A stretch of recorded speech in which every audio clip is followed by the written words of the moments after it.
Solidarity forever, for the union makes us strong. Solidarity forever. Solidarity forever.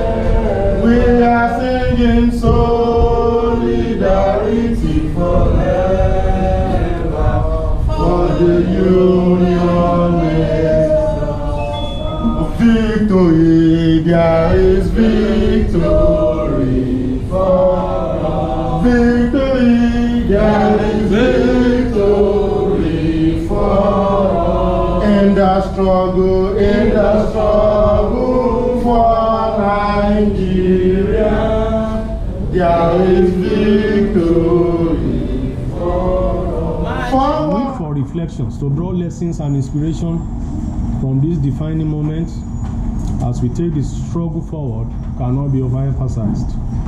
The Coalition for Revolution Corps intends to seize this opportunity to put the uprising and its immediate aftermath in perspective, and also present our position of the way forward, which is actually captured in the 12-point core charter for liberation. The EndSars protest, like most social revolts, started spontaneously. The context of this spark included several elements. Many youths have been faced with the brutality of SARS directly, or knew someone or the other who have actually been oppressed, tortured, or killed by the police. There was also mass anger against increasing cost of living, mass unemployment, and growing hopelessness. A renewed tradition of street protests had also been stirred by the Coalition for Revolution Corps, which organized a nationwide demonstration on the October 1st, just a few days before the EndSars movement was born. You will recall, gentlemen and ladies, that actually the October 1 massive demonstration was a culmination of almost a whole month-long process of mobilization, part of which was centered around the increase in fuel prices and the removal of increase in electricity tariff. This context is important for understanding the background to the underlying features of the movement.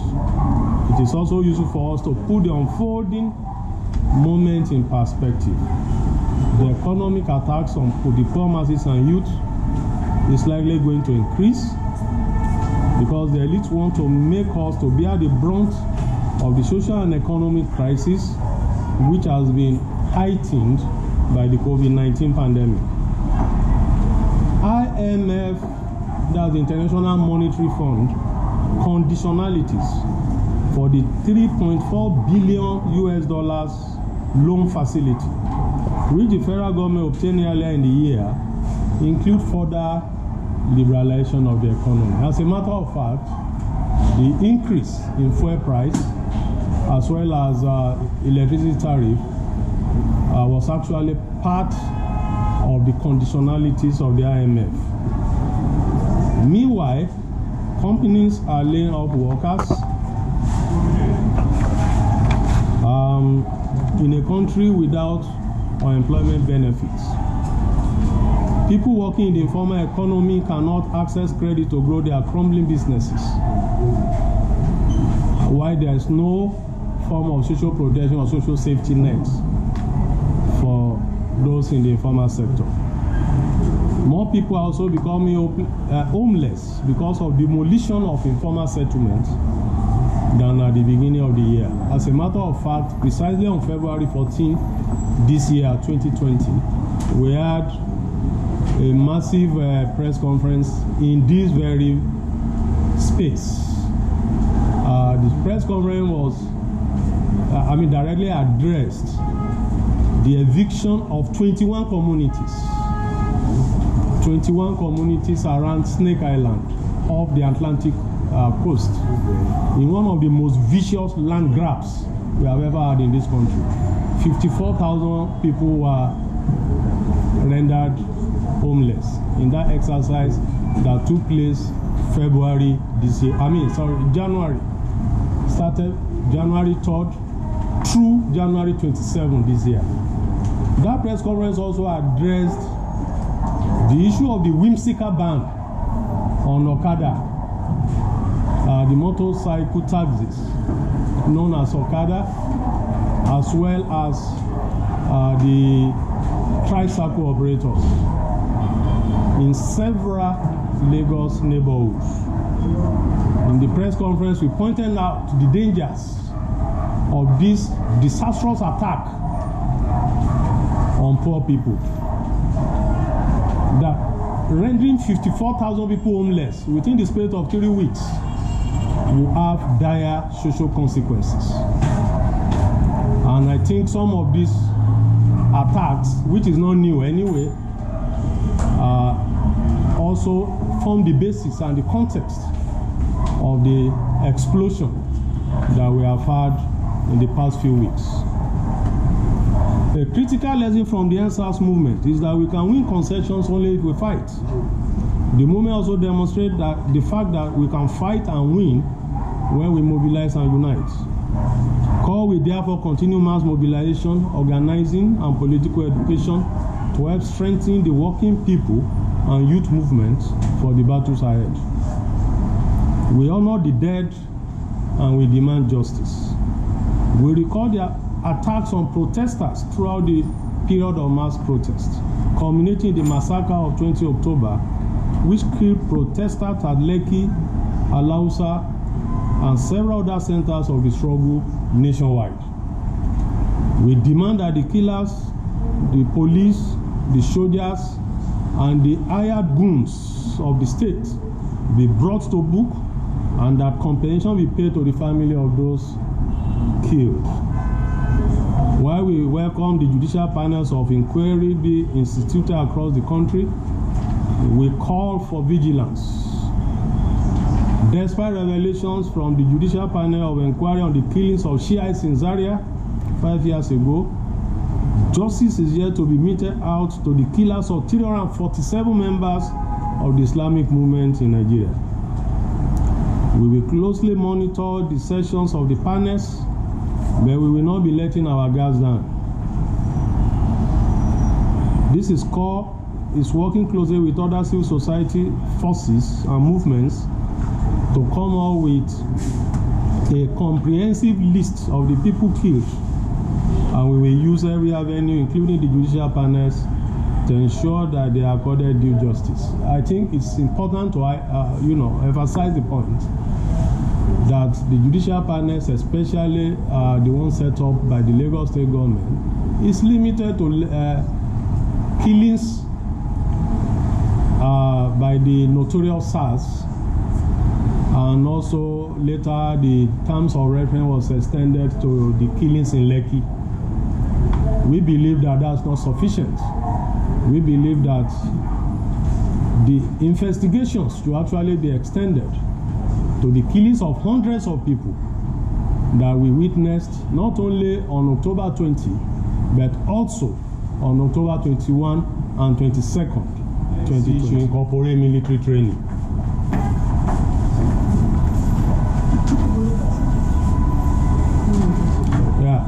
So there should be military training for all of us. If we had military training, the Lekki tragedy wouldn't have happened. We can no longer tolerate the monopoly of force by the tiny elite.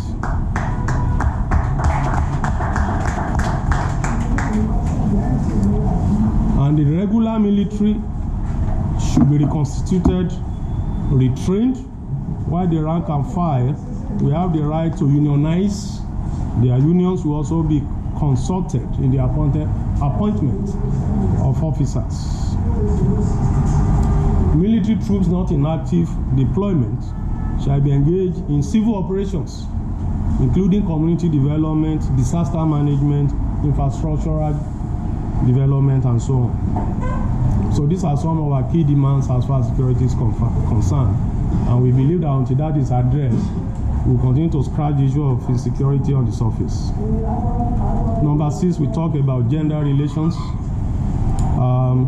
which is actually addressing the key issue of the feminization of poverty in Nigeria. That poverty is becoming almost a woman thing, and that's not supposed to be so.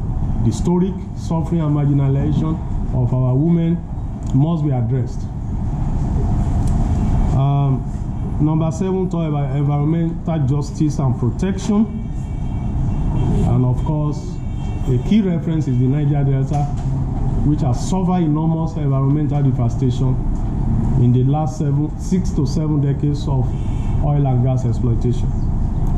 We are also conscious of the impact of environmental devastation in the northern parts of the country, and that part of the massive internal migration we are having in Nigeria is a consequence of the fact that our government has refused to address the need to embark on reforestation programs that will reclaim land in the north and help put our people to work in the northern parts of the country. Number 8, we talk about empowering youth, and this means jobs. There is no youth empowerment without quality and functional education. There is no youth empowerment without quality jobs. It is important to emphasize that what goes for empowerment now is just a charade. Empowerment in the past few decades has meant training people to be on how to do makeup, training people on how to do painting, and so on and so forth. I work in the informal sector. The informal sector is already choked. Where we used to have 3 tailors, we have 30 tailors. There is stiff competition in the informal sector. You are not empowering youth by training more tailors. We must modernize and industrialize this economy. That's the only way we can grow an economy that will empower our youth.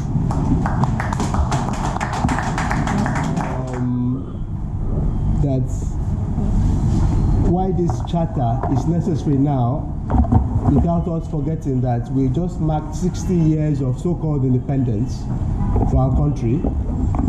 We have marked, since 1999, some decades of so-called democracy, and without moving forward. And why this charter is called the Charter for the Total Liberation is because the masses of this country have been under bondage for all this period. That democracy does not actually imply we the people. It does not imply any rights at all. It just simply means voting and rigging, and that as the EndSars movement has very much demonstrated, that we have a ruling class that is deaf and dumb to the feelings of the people that supposedly elect it. And so we cannot continue like this. We cannot continue going in circles. We cannot wait, in fact, for another election round.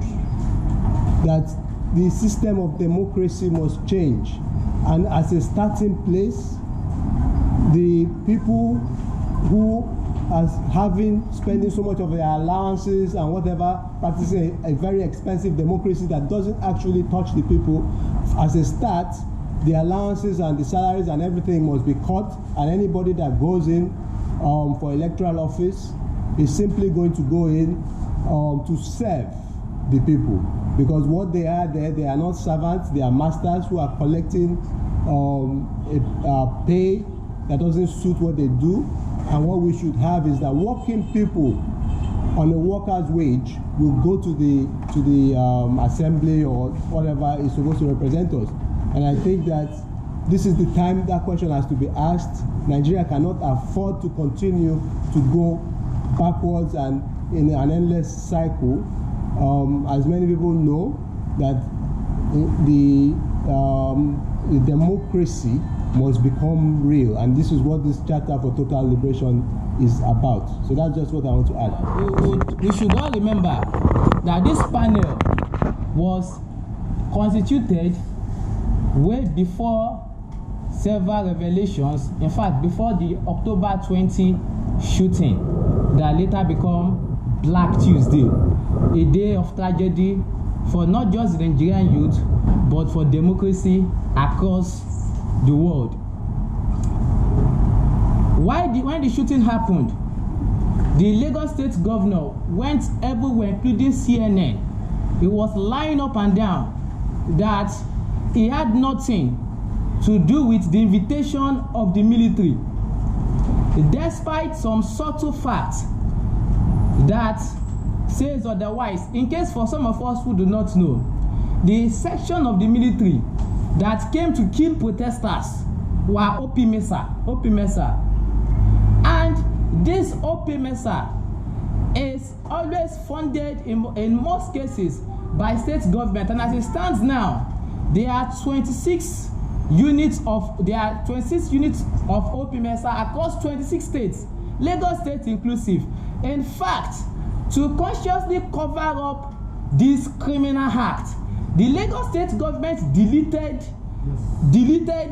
the part of the section of OP-MESA that is on its website in a grand scheme of an elaborate cover-up. And that is why we used to say that these guys are only clever by half. They are not really clever. Now, after he lied to the world at CNN, the military, wanting to save itself, came out in a well-publicized statement published by cable that we were invited by the Lagos State government. After the military confessed the invitation of by the Lagos State government, it was after then that Babajide Sanwo-Olu then said that yes, I invited the military, but I did not ask them to shoot. What the hell? How can it is like saying that you invited lion into a population and asked the lion not to bite? Does that even sound reasonable? So, given all of this, the panel, the judicial panel was put together by Fashola. It may have, by Sanwo-Olu. It may have probably some legal grounds to try all of that, to inquire on all other issues, but not the shootings that happened on October 20, because the Lagos State government is complicit. Babajide Sanwo-Olu is complicit, and as such, it lacks the moral and legal competence to investigate into the killings that happened on October 20. It is to this regard that we demand that the inquiry into the Lekki shooting should the terms of reference inquiry into the Lekki shooting should immediately be removed from this current Jide Sanwo-Olu panel, and a new independent public investigation into the massacre of protesters be instituted. And immediately we should come think of it, this panel is not to investigate the complicity of Sanwo-Olu at all, because already Babajide Sanwo-Olu had confessed to inviting the military, who in any case killed protesters and injured many.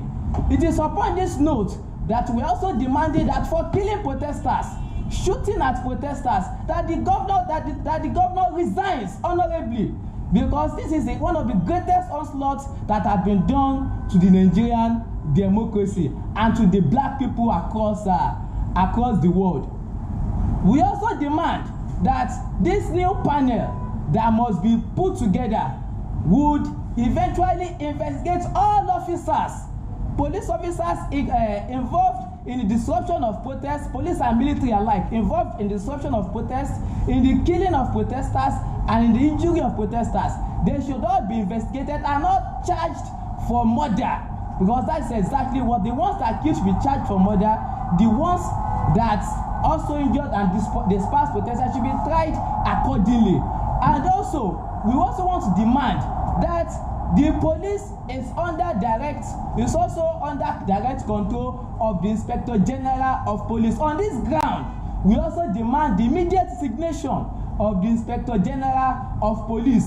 The military, who have also confessed to shooting at protesters, first they denied their involvement. When incontrovertible evidence surfaced, they had to take back the evidence and say yes, they were present at the military, and later they said they shot blanks. Probably it was blanks that caused people to die suddenly.